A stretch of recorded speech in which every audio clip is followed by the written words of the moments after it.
પણ એટલું ચોક્કસ કહી કે 6 રસ, ખાટો, તીખો, તુરો, ખારો, ગળ્યો, આ બધા 6 રસ છે. એ 6 રસ ભૂમિમાંથી આવે.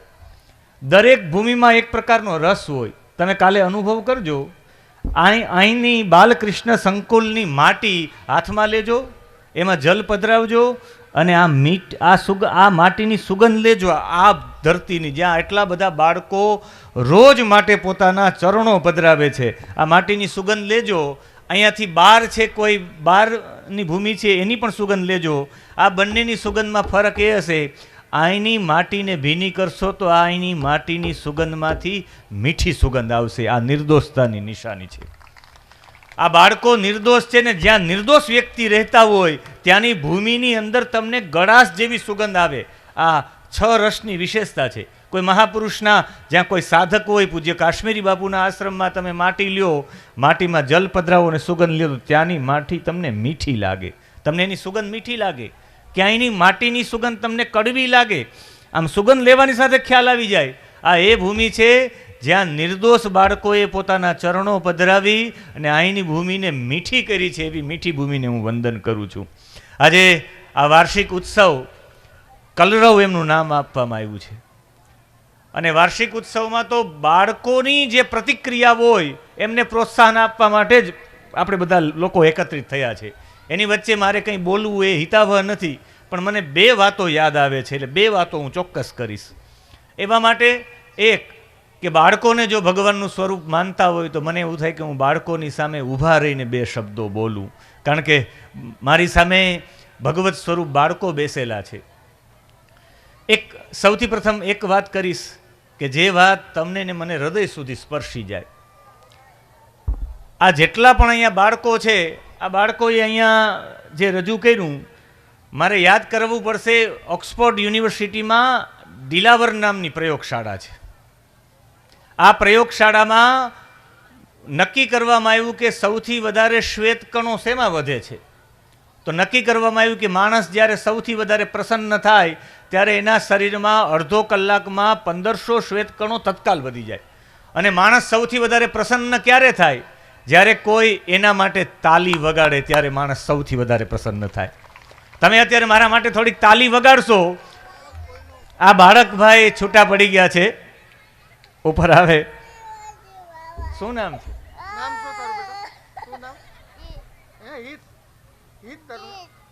જીતભાઈ કોઈના ચિરંજીવી છે, એના વડીલોથી અલગ પડેલા છે.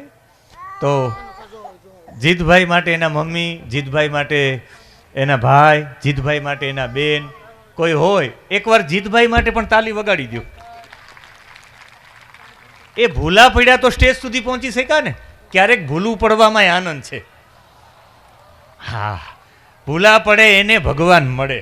જે ભૂલા પડે ક્યારેક છેતરાવામાં પણ આનંદ છે. એક હોટલમાં એક ભાઈ રોજ ભોજન માટે જાય. વેઇટર નાનો એવો બાળક હતો, વેઇટરને બોલાવે. વેઇટરને જમી લીધા પછી ટિપ્સ આપવાની હોય, એમાં એક 500ની નોટ રાખે ને એક 50ની નોટ રાખે કે આમાંથી જે નોટ તારે લેવી હોય લઈ લે. ઓલો 50ની નોટ લઈ લે. પછી ઓલો હસવા માંડે. બીજા દિવસે પાછો આવે, ફરી ભોજન કરીને 500ની નોટ રાખે, ફરી 50ની નોટ રાખે કે આમાં તારે જે જોતી હોય લઈ લે. ઓલો ફરી 50ની નોટ લઈ લે. એમ રોજ આવે ને રોજ એને હસે. હાલો તમને મૂર્ખો બતાવું, તમને મૂર્ખ બતાવું, ચાલો મારી સાથે, ચાલો મારી સાથે, રોજ લઈ આવે. એમાં એક દિવસ બધા એના હસતા હતા, એ નાના બાળક ઉપર, એ વેઇટર ઉપર બધા હસતા હતા. ત્યારે કોઈ એક બૌદ્ધિક વ્યક્તિ કહ્યું કે આ તારું હસે છે, બેટા તને ખબર નથી આ 500ની નોટ છે, આ 50ની નોટ છે. તને દર વખતે એ તારી સામે રજૂ કરે કે આ નોટમાંથી તને જે ગમે તે લઈ લે, તું 50ની જ લે છો, તો 500ની નોટ 50ની નોટ કરતાં મોટી હોય છે. કે મને ખબર છે કે લોકો તને મૂર્ખ સમજે છે ને તારું હસે છે. કે ભલે હસે, કે જો હું 500ની નોટ લઈ લઉં તો બીજી વખત એ આવે પણ નહીં. એ મને મૂર્ખ દર્શાવવા માટે રોજ મને 50 આપી જાય ને હું 15,000નો માલિક થઈ ગયો. ક્યારેક મૂર્ખ બનવામાં આનંદ હોય. અને એ કે જો હું મૂર્ખ નહીં બનવું ને નહીં માને તો આ રોજ મને 50 નહીં આપે. એક વખત 500 લઈ લે, પૂરી થઈ. ક્યારેક ખોવાઈ જવામાં પણ સ્ટેજ ઉપર આવી શકાય. મારે વાત કરવી છે ઓક્સફોર્ડ યુનિવર્સિટીના ડિલાવર પ્રયોગશાળામાં. એના સર્વેમાં ભારતમાં સૌથી વધારે શ્વેત કણો લોકોના શરીરમાં છે. શ્વેત કણો આ શ્વેત કણોનું નિર્માણ કેમ થાય? તો નક્કી કરવામાં આવ્યું કે શ્વેત કણોનું નિર્માણ, તમે સૌથી વધારે પ્રસન્ન રહ્યો ત્યારે શ્વેત કણોનું નિર્માણ થાય. તો પ્રસન્ન આપણે ક્યારે રહી? જ્યારે આપણા માટે કોઈ તાલી વગાડે, આપણી કોઈ પ્રશંસા કરે. તમારા બાળકોને પ્રસન્ન કરવાનો સૌથી મોટો મોકો એટલે બાલકૃષ્ણ સંકુલનો વાર્ષિક ઉત્સવમાં તમારા બાળકો તમારી સામે પોતાનું કૌશલ્ય, પોતાની સ્કિલ રજૂ કરે ને ત્યારે તાલી વગાડો, ત્યારે તમારો બાળક જે સૌથી વધારે પ્રસન્ન થાય. બાળકો છેલ્લા એક મહિનાથી મહેનત કરતા હોય છે, એના મમ્મી પપ્પાને કહેતા હોય કે એક વખત જોવા આવજો, એક વખત જોવા આવજો. હું ક્યારેય પણ કોઈ કાર્યક્રમમાં જાઉં તો બાળકોનો કાર્યક્રમ હોય તો હું ક્યારેય 5 મિનિટથી વધારે ન બોલું. મને શાર્દુલભાઈનો આગ્રહ છે કે તમે વિશેષ બોલજો. અને હું વારંવાર આ બાલકૃષ્ણ સંકુલમાં વારંવાર આવ્યો છું અને પોતાની સ્કૂલ માટે જ્યારે મળે મને શાર્દુલભાઈ ત્યારે કહે કે એક તમારું પ્રવચન અમારા બાળકોની વચ્ચે રાખો, એક પ્રવચન અમારા બાળકોની વચ્ચે રાખો. એટલે મેં એમ કીધું કે એવું રાખવાનું કારણ શું? પણ વિશેષતા એ છે કે બાળકોને પ્રાથમિક શાળાનો શિક્ષક જે આપી શકે આ દુનિયાનો કોઈ જગતનો કોઈ વ્યક્તિ ન આપી, જે પ્રાથમિક શાળાનો શિક્ષક આપે. મારી દ્રષ્ટિએ પ્રાથમિક શાળાનો શિક્ષક એટલે જે પોતાના બાળકના માથા ઉપર હાથ ફેરવી શકે, જે પોતાના બાળકના પીઠ ઉપર હાથ ફેરવી શકે, જે પોતાના બાળકના ખંભા ઉપર હાથ મૂકી શકે, અનૌપચારિક રીતે એની અંદર પોતાની સ્કિલનો શક્તિપાત કરી શકે, એવી અવસ્થા એટલે પ્રાથમિક શાળાના શિક્ષકની અવસ્થા. મને બરાબર આ વાતને હું યાદ કરીને એવા માટે કહીશ કે જ્યારે તમે તમારા બાળકની અંદર કંઈક નિર્માણ કરવા માટે પ્રયત્ન કરી રહ્યા હોય. મને અમેરિકાના કેન્સાસ યુનિવર્સિટીના બિલ નીદરની ચર્ચા યાદ આવે. હમણાં જ આપણે ચર્ચા કરતા હતા અને પ્રભાતભાઈ હાજર છે. પ્રભાતભાઈ હાજર છે એટલે મને એ પણ વાત કરતાં મને આનંદ થશે કે પ્રભાતભાઈની દીકરી કૃષ્ણા, જે કૃષ્ણા શારીરિક રીતે અશક્ત હોવા છતાં પણ હમણાં એણે પીએચડીની ડિગ્રી પ્રાપ્ત કરી. પીએચડીની ડિગ્રી પ્રાપ્ત કરી અને એ પીએચડીના એ નિબંધમાં એમણે લખ્યું છે કે મોટાભાગની મેં મહાદેવભાઈની કથાઓમાંથી મોટાભાગની વાતો લખી છે. કથામાંથી પણ પીએચડી થઈ શકે ત્યારે મને એવું થાય અડગ મનના માણસને હિમાલય પણ નડતો નથી, નબળા મનના માણસને ક્યાંય રસ્તો જડતો નથી. આપની વચ્ચે હું મારી વાત પ્રસ્તુત કરવા માગું. મને 10મામાં 52% હતા. 10મામાં બહુ હું સામાન્ય રીતે પાસ થયો, 52%. 11મામાં ગયો તો 60, 12મામાં ગયો તો એનાથી વધારે, કોલેજમાં ગયો તો એનાથી વધારે, એમએમાં ગયો તો એનાથી વધારે. સંયુક્ત યુપીની સંયુક્ત પરીક્ષા હતી, પીએચડીની પ્રવેશ પરીક્ષા, એમાંથી મને 100માંથી 98 હતા. ધીમે ધીમે આગળ વધાય અને યાદશક્તિ વધારવા માટેનો બીજો કોઈ ઉપાય જ નથી. સતત સ્વાધ્યાય, સતત વાંચન, સતત વાંચવાથી આ થઈ શકે. મને શાર્દુલભાઈ આગ્રહ કરતા હોય કે તમે આવો, પણ આજ તમારી વચ્ચે આપને એક વિષય પણ આપવા માગું છું.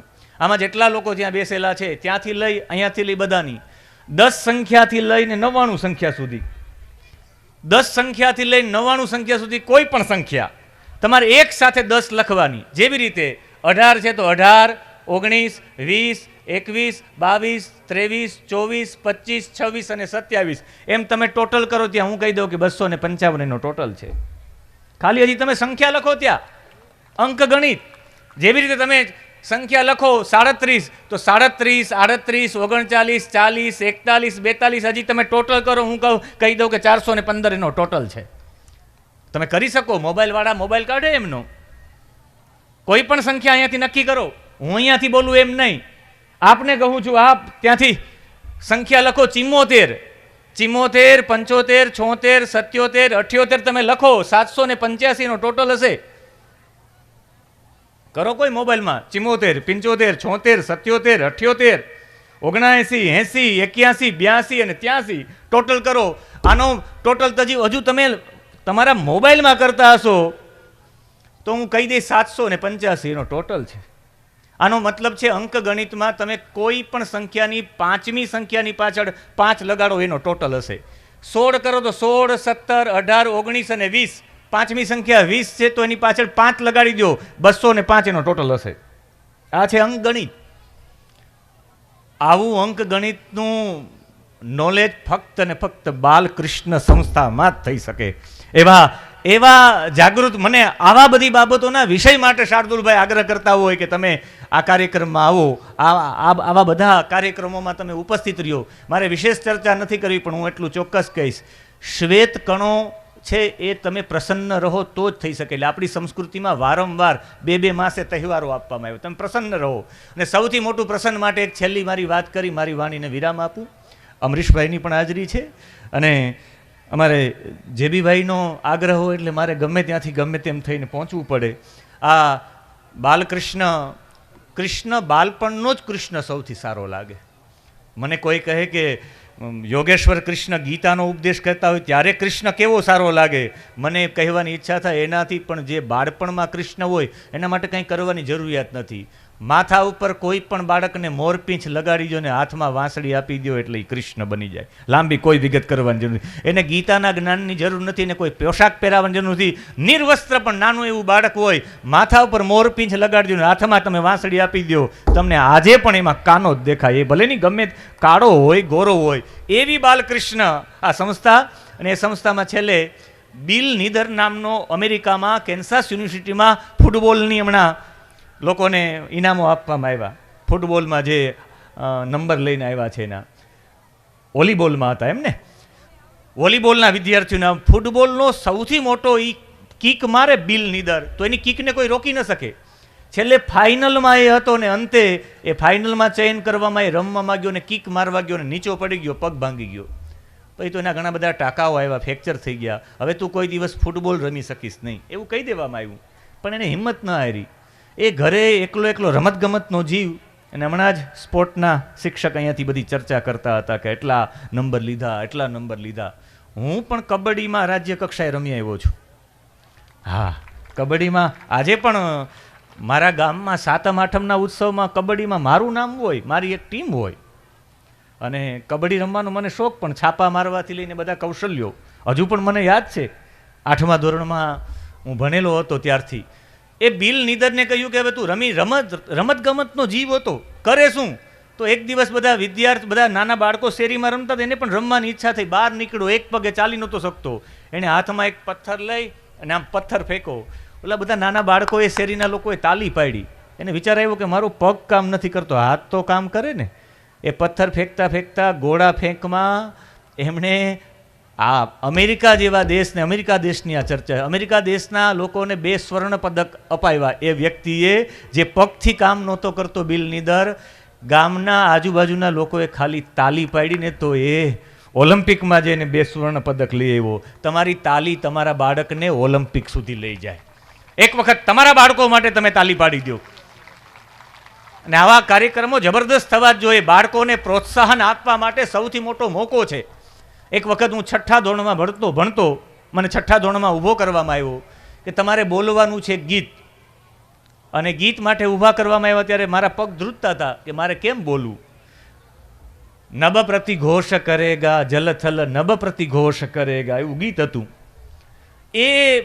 એમાં મારે ગાવાનું હતું, મારા પગ ધ્રુજતા હતા. પણ મને પહેલી વખત બોલવા માટે ઊભો થયો હતો. એ ગીતમાં લોકોએ 3 વખત તાલી પાડી, ત્યારથી મારો ડર જતો રહ્યો. આજે 300થી વધારે કથાઓ કરી નાખી ખાલી તાલીઓથી. એટલે આપ સૌ લોકોને એક મારી નમ્ર વિનંતી, તમારું બાળક અહીં ઊભું થાય તો તાલીઓ બંધ થવી જ ન જોઈએ. તમારા બાળકને એવું લાગે કે સૌથી વધારે મારી અંદર સ્કિલ પડેલી છે, આખા બ્રહ્માંડની શક્તિ આ શરીરની અંદર જ છે, ખાલી જાગૃતતાની જરૂરિયાત છે. તમારો બાળક પાછળ રહી ગયો અને કોઈ બાળક આગળ નીકળી ગયો એનો મતલબ છે તમે તમારા બાળકની અંદર રહેલી સુષુપ્તમાં રહેલી શક્તિને તમે જાગૃત નથી કરી શક્યા. એ જાગૃત કરાવવા માટેનો મોકો એટલે વાર્ષિક ઉત્સવમાં આવા કાર્યક્રમો થાય ત્યારે